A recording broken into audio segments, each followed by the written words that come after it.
এশিয়ার উন্নয়নশীল দেশ মালয়েশিয়া মুসলিম সংখ্যাগরিষ্ঠ দেশটির তেরেঙ্গানু রাজ্যে নামাজ ছাড়ার ব্যাপারে নেওয়া হয়েছে কঠোর শাস্তির ব্যবস্থা। কেউ ইচ্ছাকৃতভাবে জুমার নামাজ বাদ দিলে তাকে এই শাস্তি ভোগ করতে হবে।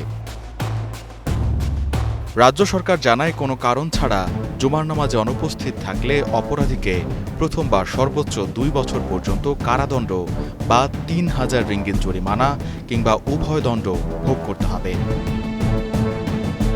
তেরেঙ্গানুর দাওয়া ও শরিয়া বাস্তবায়ন কমিটির চেয়ারম্যান ড মোহাম্মদ খলিল জানিয়েছেন, যদি সতর্ক বার্তা ও নিয়মিত স্মরণ করানোর পরও কেউ নামাজ বাদ দেন তাহলে এই ধরনের শাস্তি কেবলমাত্র শেষ উপায় হিসেবে ব্যবহার করা হবে।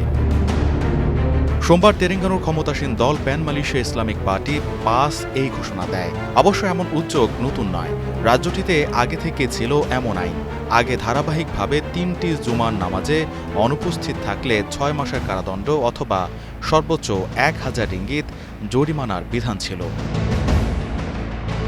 কর্তৃপক্ষ জানিয়েছে, মসজিদগুলোতে এ বিষয়ে টানানো হবে নিয়মাবলী সংবলিত সাইনবোর্ড। সাধারণ মানুষের অভিযোগ ও ধর্মীয় টহল দলের সহায়তা নেওয়া হবে বলে জানিয়েছে কর্তৃপক্ষ। আইনটি প্রথম প্রণয়ন করা হয় 2001 সালে এবং 2016 সালে রোজা না রাখা, নারীদের হয়রানি করার মতো অপরাধের ক্ষেত্রে আরও কঠোর শাস্তির বিধান রেখে সংশোধন করা হয় আইনটি। মুসলিম সংখ্যাগরিষ্ঠ দেশ মালয়েশিয়ায় দ্বৈত আইন ব্যবস্থা চালু রয়েছে। দেশটির প্রায় 3.5 কোটি জনসংখ্যার 2/3 মুসলিম, যাদের পারিবারিক ও ব্যক্তিগত বিষয়ে সিদ্ধান্ত দিয়ে থাকে শরিয়া আদালত।